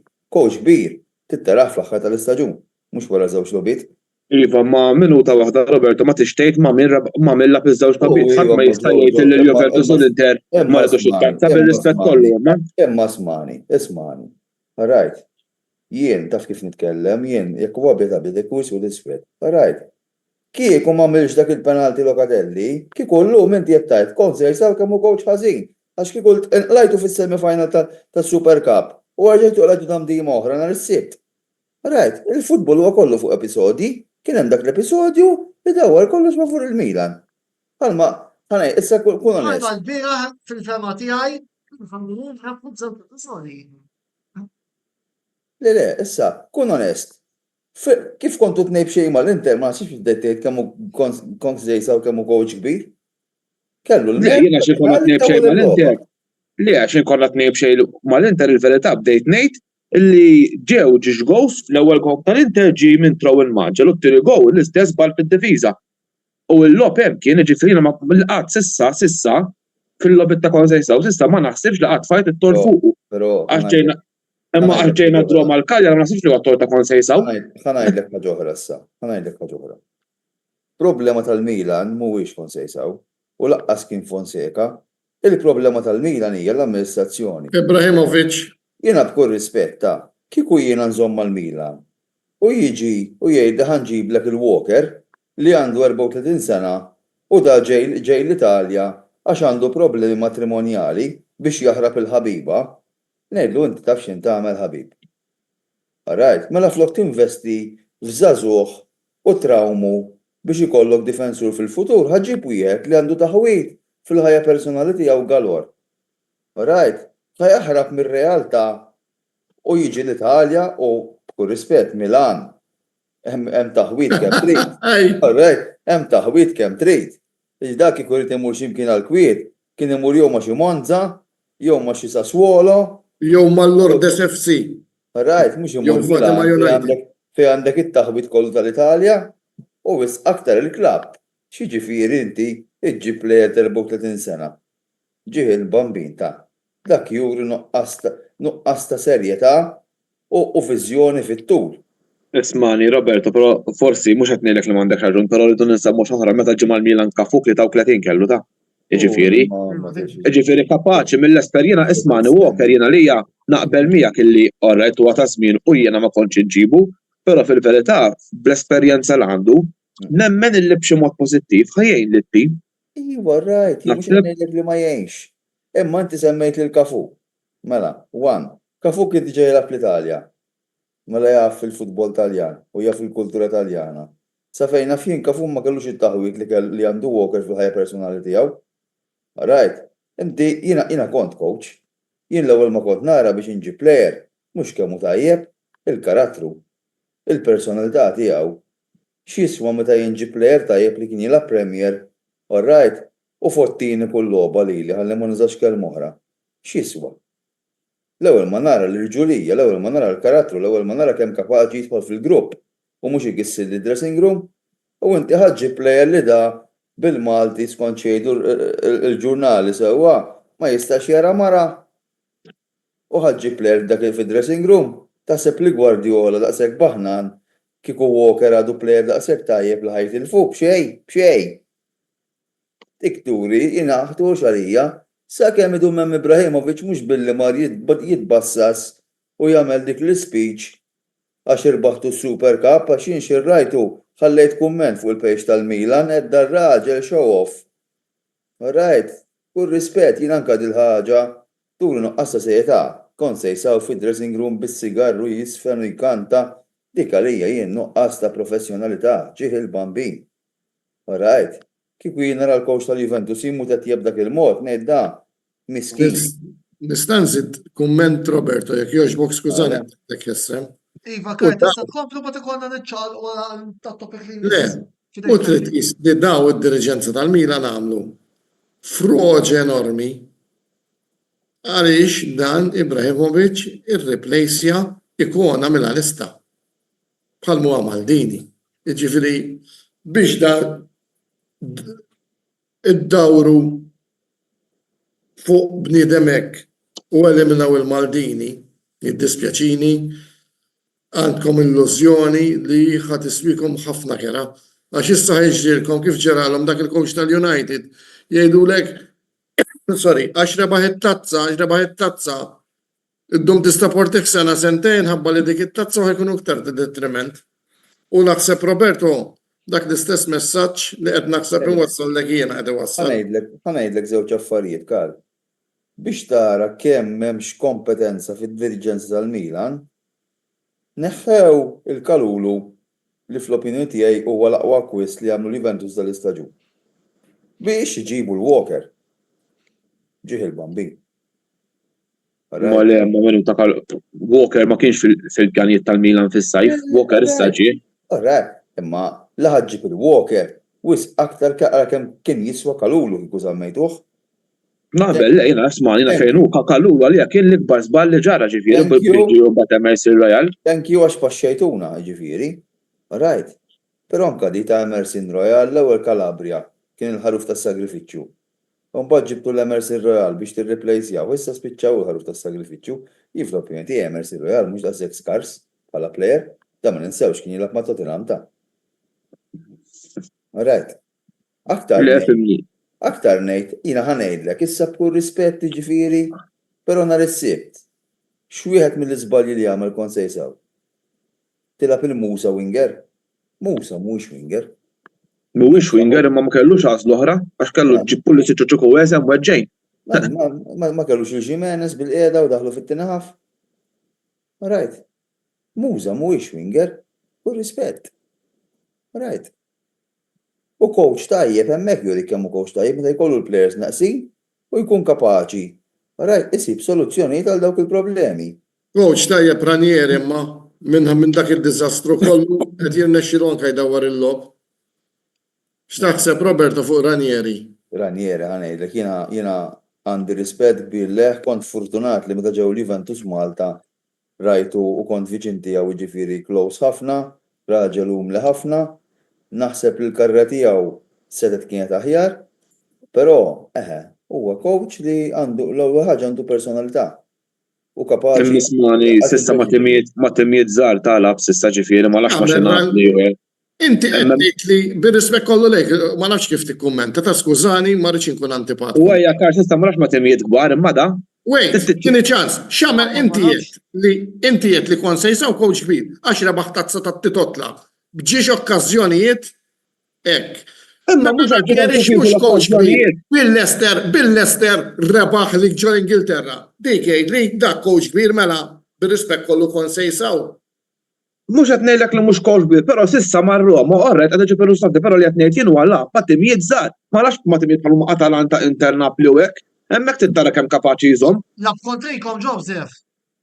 X'inhu? Diġà lab La kontrina u żamla draw. All right, semmek all right, però aħna dak iż-żmien forsi kien hemm Fonseca u dakinhar kellna wkoll xi plejers neqsin. Ġifieri mhux qed inneħħilu l-mertu, ma s'issa għadu ma nafx mat-top.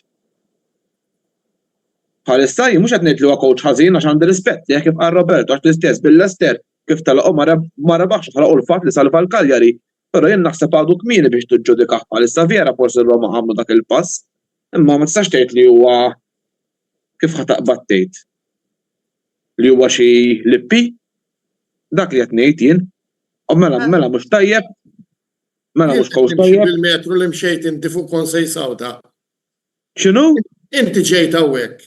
U la naħseb l-Roberto, u laqqas Antonello maħna jew qed nitilfu di, inti ġejt tajjat għax rebaħ Super Cup li coach kbir Konsejsaw. Issa qed inġiblek eżempju ta' coach kbir li naħseb hu iktar reali li huwa Ranieri li dan mar-Roma qed jirkupra. Plus li dan il-bniedem rebaħ bil-Leicester ġol Ingilterra, Leicester qed ngħidlek ta' mhux United, mhux Arsenal bil-Leicester. Mela, bdejna nitkellmu fuq coaches li qegħdin jasqu. Ħalli naqilbu s-suġġett u nitkellmu fuq il-futbol Ingliż issa għatam hemm ħafna argumenti x'ngħidu fuq diversi coaches, diġà qed taraw il-grafika u ta' riżultati u jien se nipponta lejn 3 riżultati partikolari fuq dik il-grafika u se nurikom il-klassifika wkoll. Arsenal 2, Aston Villa 2, telfa kbira li kisbu Manchester United f'darhom kontra l-Brighton u Tottenham li reġgħu tilfu mal-Everton 3-2 u taraw il-klassifika sinjuri. U għaw nixtieq l-ewwel kumment mingħand is-Sur Karl Parnis. Araw il-United u Tottenham fejn qegħdin. Letteralment jiflexxjaw maż-żona l-ħamra. Plus illi Arteta issa qiegħed 6 punt il-bot mill-Liverpool Club inqas nefaq 800 miljun u dis-sena hemm ċans tajjeb illi jerġa' jispiċċa l-istaġun biex nikkwota l-Mourinho 0 titoli. Karl, kummenti tiegħek fuq il-kriżi ta' United u Tottenham mod partikolari u wkoll fuq il-prospettiva Arteta 0 titoli wara li nefaq 800 miljun fi 3 snin. Jiena nemmen li għal-Arteta żmien wasal għal Amorim għadu żej ġdid l-Ingilterra, ġifieri qatt irid isib żruħu saħħ u jrid jirrifondi t-tiemu u il-coach ta' Tottenham l-opinjoni nemmen li wasal biex jitlaq ukoll. Ġifieri m'hemmx xtara. Ġifieri kollha kellhom iċ-chances, kollha kellhom iż-żmien tagħhom. Rigward ta' Amorim taħseb l-istess ħaġa, Karl? Le, qed ngħidlek. Le, mhux ħadejtek. Le, għadaj. Li għax fimtu ħażin jien, sorry, mela. Rigward ta' Amorim li rrid dak issa ġie. Jieħu da żmien li qiegħed hemm ħajdra u calcio mercato bil-bajtu. Tas-sajfu. Tas-sajf kbir irid ikun. Ma Castelli ma fidni, irrid joqgħod attent, għax jekk il-United tibqa' jitilfu fil-kampjonat, ċar-punti kull men bejn il-United palissa u ż-żona l-ħamra. Tron, imma xi tridu jagħmel jgħid li dal-bniedem, dajlu jgħidha. Ma nafx il-problema hija Amorim, tajjin, il-problema Karl, jiena ħanejt Antonello Karl, jiena ħanejt ħaġa fuq Amorim.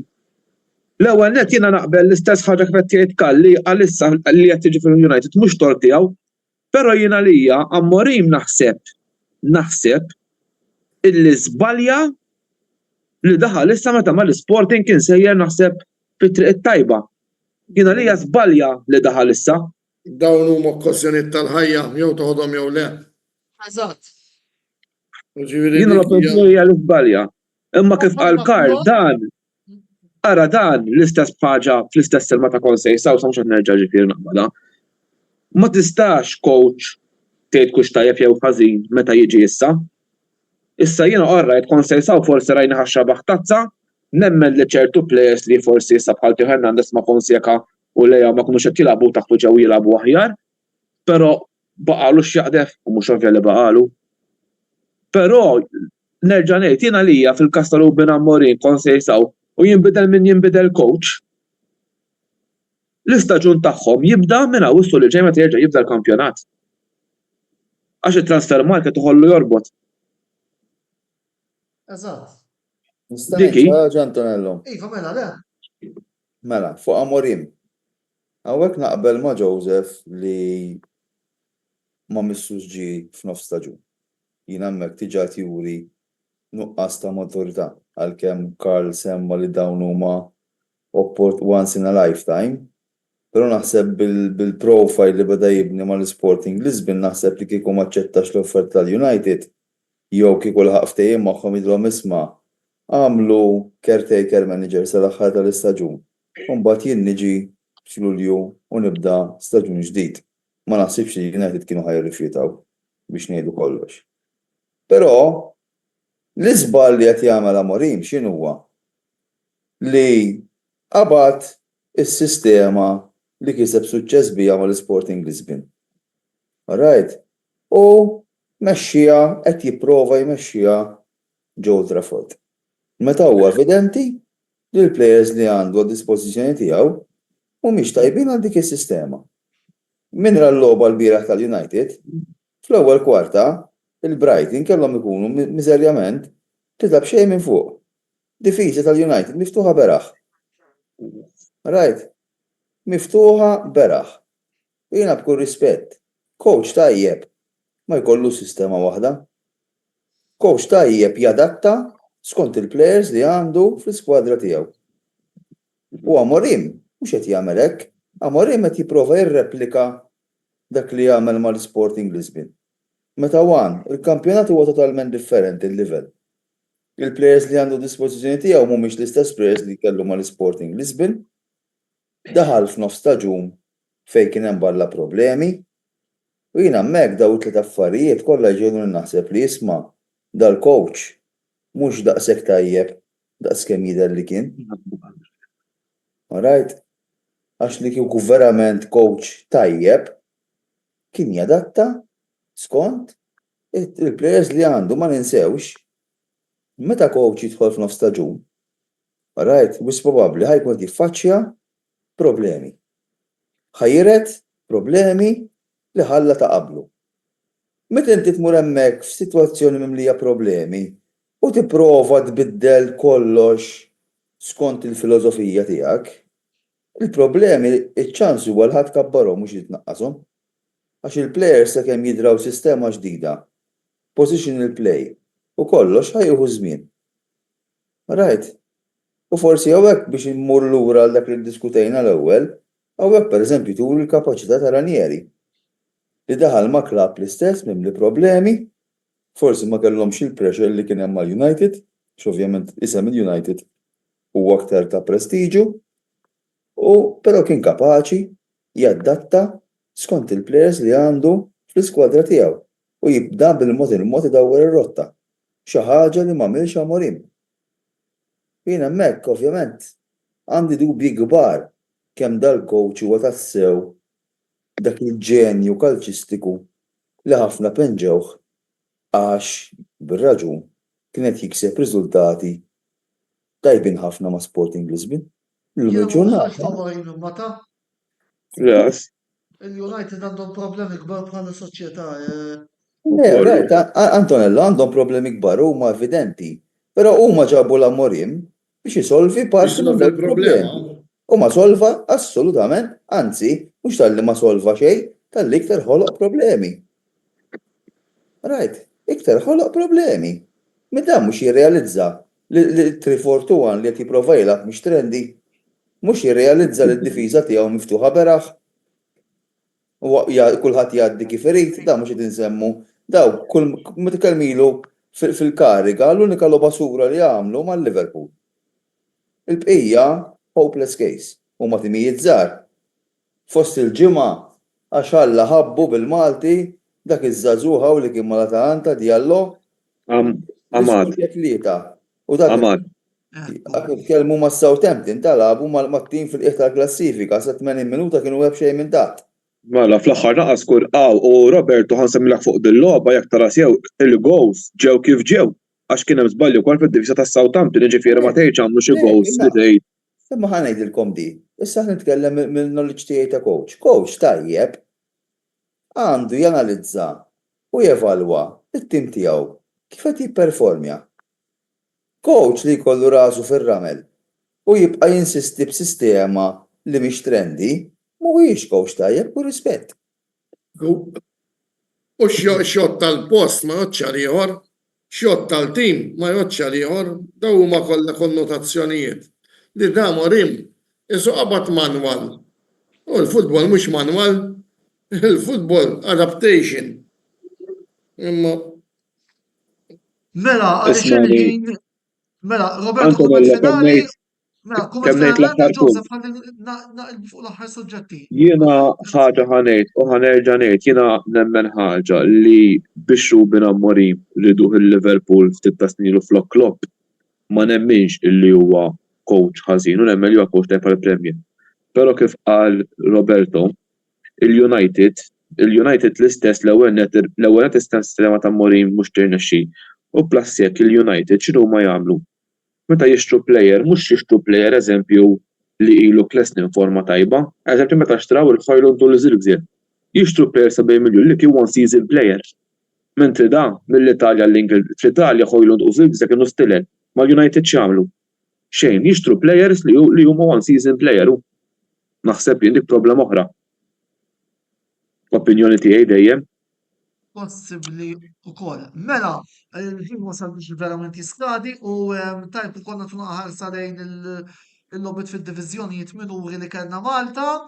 12 ġurnata Beauty Challenge League din hija dawn huma l-lobit. Valletta li jirpu kontra Pjata Hotspurs, Marsa ikomplu 4-2 kontra Zebbuċ Rangers. Kellna dawk iż-żewġ drojiet bejn Gudja u Swieqi u Sajrin Sunġar, imtarfa tirbaħ mal-Luxol, li Athletic li tirbaħ kontra l-Isla, Kura United 3-0 u Tarshin Rainbows 3-2 ma' Santa Lucia.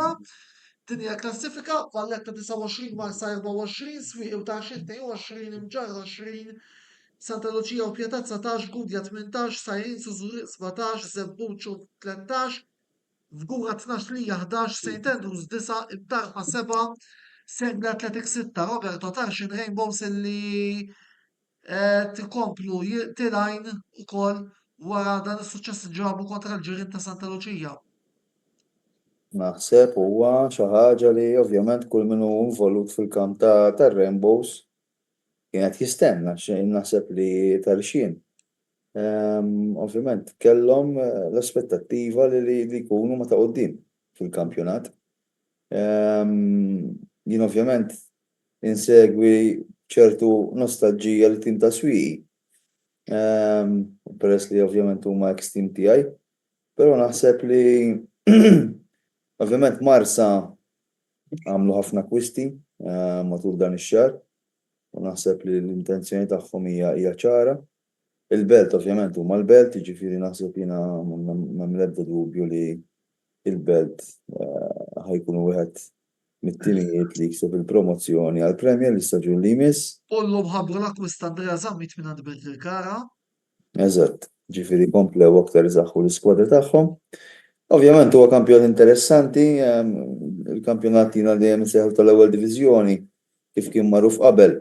Dejjem kien magħruf li jkun kampjonat bilanċjat, l-istess qed ikun dal-istaġun, dejjem ikollok dawk il-4-5 timijiet li ovvjament jibdew jiċċallenġjaw biex jiksbu l-promozzjoni u ovvjament għandna timijiet li jidhru li ħajkunu hemmhekk u ovvjament kif meta jispiċċa l-kampjonat nistenna li jkunu qataw it-ticket biex l-istaġun li jmiss jilagħbu fil-kampjonat Premier.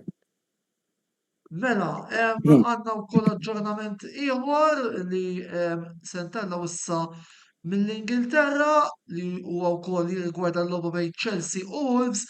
MHR League One dan riżultati Kirkcaldy United u Pembroke b'xejn ormi wieħed għat-Tarċej bir-Żebbuġa St. Peters jirbu 2-0 kontra Rendi, Rabat Ajax xejn Marsa Skala 5, San Ġwan 3 mill-laħa 2, Shire United 3, Luqa St. Andrews 1, Victoria Stars 5, Gargur 1, Zejtun Corinthians xejn Msida St. Joseph xejn. Il-klassifika bir-Żebbuġa 31, Victoria 28, San Ġwan 26, Luqa u Xaqra 24, Ormi u Attart 21, Rendi 18, Kirkcaldy 13 mill-laħa 12, Pembroke 10, Marsa Skala u Zejtun 6, Gargur 4, Msida u Rabat 3, Joseph. Diversi logħbiet fin-naħa t'isfel tal-klassifika diretti, Rabat lajtu 5, kellna wkoll logħbiet oħra fosthom Zejtun u Msida li ntemmu mingħajr ebda draw. Kummenti tiegħek fuq dan il-logħbiet jekk jogħġbok? Mela Antonella qabel nitkellem fuq dan l-logħbiet nixtieq nitkellem dwar avveniment li seħħ wara ir-Rabat il-bieraħ ukoll kellna għamilna xi ħaġa bħala kumitat sabiħa, kellna wkoll il-familja ta' Alejandro Brincat, il-ġuvni li tilef ħajtu 15 ilu fejn ukoll preżentajna bukkett u ger bismu biex ukoll infakru iż-żmien ta' meta Alejandro Brincat kien jilgħab ukoll fin-nursery tagħna. Ifhimni jidher li ħadd tkun taqtieħa interessanti minn ħajsalva, ġifieri jidher li it-timijiet jidher li issa hemm ħafna konfronti diretti ħanieħu mir-Rabat imista kontra l-Imsida kontra ż-Żejtun. Il-bieraħ kienet disfatta kbira f'Marsa Skala li ukoll ittieħdu ċertu deċiżjonijiet wara l-logħba. U issa wkoll nittamaw li nerġgħu nġibu riżultati fil-ġixlobit li jmiss. Sewa wis u biex nagħlqu naraw naqax ġara fil-kampjonat amatorjali tnej ma rajna għandna sorpriża bir-riżultat ta' taħbix li ġabu Tron il-Dinglis wara swem wieħed il-bqija nistgħu ngħidu hekk run of the mill results imqabba 14-2 l-Mdina u St. George's li jibqgħu tnej b'xejn ma' Santa Venera u Siġġieli rispettivament u l-Hotspurs li jibqgħu jmexxu l-klassifika wara s-suċċess fuq Kalkara United. Imqabba s-sejt l-għu għedhom 25, Dinglis Swallows 23, St. George's 20 u il-kumplament tal-riżultati. Mela, dak kien kollox min-naħa tagħna. Antonello, jekk ma jimpurtax insemmi punt żgħir qabel nagħlqu infurmat u anke wkoll infurmaw ukoll li ħarġet stqarrija uffiċjali min-naħa tal-Kalkara. Il-bieraħ weġġa' il-plejer ta' Kalkara li huwa Cookies from other companies. Matthew Borg li wkoll kellu injury naqra ħażina, jiena nixtieq nawguralu l-fejqan minna wkoll awgurawlu t-tim ta' Victoria Hotspurs dwar l-injury li saħħet il-bieraħ. Fil-fatt ukoll huwa hija xi ħaġa li ta' min jirrikmanda anke l-fatt li l-plejer Ferdinando Apap ta' Victoria Hotspurs għadu qed isegwi b'mod kostant l-inċident nawguraw fejqan ta' malajr lil kulħadd. Biex infemmu aħjar Ferdinando Apap huwa dak li mid-djara kellhom xi kolas flimkien u spiċċa l-plejer ta' Kalkara spiċċa naqra mweġġa mhux ħażin. Mela, grazzi lilkom li segwejtuna l-lejla, grazzi wkoll l-sponsors tagħna li huma Beauty Wisdom, El-Catalan, Karl. The Barber Room u Michael's Butler. Alright, naraw li qed kollox sew. Fakukom kolli dan il-programm minn hawn ftit ieħor ser ikun ukoll fuq il-YouTube channel tagħna, daqstant nistgħux tagħmlu subscribe ħalli ma titilfu xejn mill-kontenut kollu illi noħorġu ta' kull ġimgħa. Botta u risposta jirritorna l-ġimgħa d-dieħla fejn il-pjan huwa li niddiskutu l-logħbiet Floriana Hamrun u Manchester City Chelsea, ovvjament suġġett il-partijiet konċernati l-inviti li qed nagħmlu jiġu aċċettati. Nispera li sal-ġimgħa d-dieħla nkun solvejt il-kwistjoni tal-webcam. Antonello Bella tieħu il-kumplament tas-sera tat-tajba, il-lejl it-tajjeb, ħudu ħsieb minn hawn ftit jaħdmu wkoll fuq il-paġna joħorġu l-aħbarijiet marbuta mal-kampjonat taż-żgħażagħ sezzjoni A. Il-lejl it-tajjeb u ħudu ħsieb. Nokte. Ciao ciao lejl it-tajjeb.